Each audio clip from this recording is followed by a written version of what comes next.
نماز جمعہ کی کل رکعتوں کی تعداد کتنی ہے؟ پلیز صحیح احادیث کی روشنی میں رہنمائی فرمائیں۔ میں کئی دفعہ اس کے اوپر بول چکا ہوں میرے بھائی، نماز جمعہ کی رکعتیں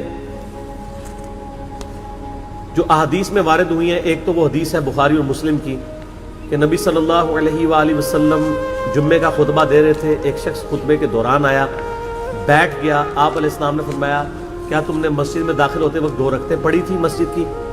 کہا یا رسول اللہ نہیں۔ فرمایا پہلے وہ پڑھو لیکن مختصر پڑھو۔ وہ پڑھوائی خطبے کے دوران، تقریر کے دوران، چاہے عربی والا خطبہ ہو چاہے اردو والا، کیونکہ نبی علیہ السلام کی تو تقریر وہی ہوتی تھی، ہم نے علیحدہ کی ہے نا۔ وہ 2 رکعتیں تو نماز سے پہلے ضروری ہیں، کم از کم۔ مصنف ابن ابی شیبہ میں سنن کبری البیہقی میں کہ یہ سار ملتے ہیں کہ صحابہ کرام 4 رکعتیں بھی پڑھتے تھے۔ اس کی صحت میں اختلاف ہے، لیکن چونکہ دونوں طرف محدثین موجود ہیں، آپ 4 بھی پڑھ لیں۔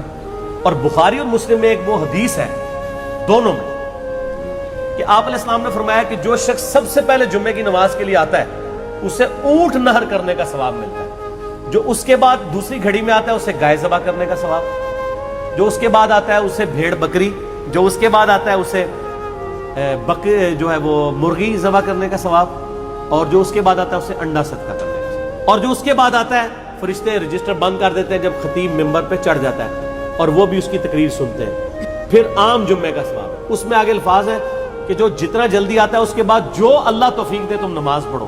تو جمعے سے پہلے آپ 100 رکعتیں بھی پڑھ سکتے ہیں جب تک خطیب ممبر پہ نہیں چڑھا ہوا۔ جب خطیب ممبر پہ چڑھ جائے تو بخاری مسلم کے الفاظ ہے پھر 2 سے زیادہ نہیں پڑھنی، اس سے پہلے ہے تو جتنی پڑھے۔ تو جمعے سے پہلے جتنی آپ کو اللہ توفیق دے، اشراق کے وقت سے لے کے آپ پڑھتے رہے۔ پرانے زمانوں میں لوگ جمعہ پڑھنے کے لیے شہروں میں گاؤں ایریا سے آیا کرتے تھے، صبح ہی آ جاتے تھے۔ اب تو خیر ہمارے گاؤں بھی شہر بن چکے ہیں چونکہ قصبے ہیں، اس لیے وہاں پہ جمعے ہوتے ہیں۔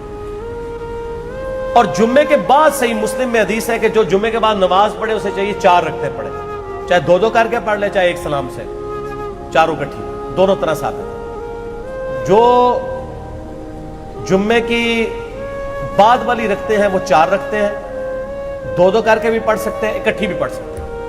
بعض احادیث میں آتا ہے کہ نبی علیہ السلام 2 پڑھتے تھے اور گھر جا کے پڑھتے تو 4 پڑھتے تھے، 4 ہی ہیں کیونکہ حکمی حدیث مسلم کی آ گئی نا 4 پڑھو۔ تو نبی علیہ السلام 2 گھر پڑھتے ہوں گے، 2 ادھر پڑھ لیتے ہوں گے، تو کوئی مسئلہ نہیں ہے، آپ پڑھ سکتے ہیں، گھر جا کے بے شک پڑھیں۔ 4 رکھتے ہیں تو ٹوٹل پھر 6 سنتیں بنی کم از کم، 2 پہلے 4 بعد میں، اور زیادہ سے زیادہ آپ نے شمار پڑھیں، بعد والی بار 4 ہے۔ اور عام دنوں میں بھی آپ دیکھیں ظہر کے بھی ساتھ آپ کی 6 سنتیں ہیں جو موقت ہیں، 4 پہلے 2 بعد میں۔ اور بخاری مسلم کی حدیث ہے جو فرض کے علاوہ 12 رکعتیں پڑھے گا اللہ تعالیٰ جنت میں اس کے لیے محل بنائے گا۔ تو یہ 12 رکعتیں جمعے والے دن بھی پوری ہو جاتی ہیں اگر آپ جمعے کے ساتھ 6 رکعتیں پڑھ لیں، 2 پہلے 4 بعد میں، اور زیادہ پڑھیں تو اور بہتر ہے۔ تو جمعے کی رکعتیں ٹوٹل پھر کتنی ہوئی؟ کم از کم 6 ادر دین فرض کے، 2 فرض تو ہیں بیچ میں، یہ نہ ہو کہ فرضوں کا ذکر ہی نہیں کیا، وہ اپنی جگہ موجود ہے۔ یہ رکھتے جب کوئی پوچھ رہا ہوتا ہے نا تو وہ پوچھ رہا ہوتا ہے سنتیں، اور بعض زور احتیاطی بھی پڑھ رہے ہوتے ہیں صاحب، اس کی کوئی ضرورت نہیں ہے، ٹھیک ہو۔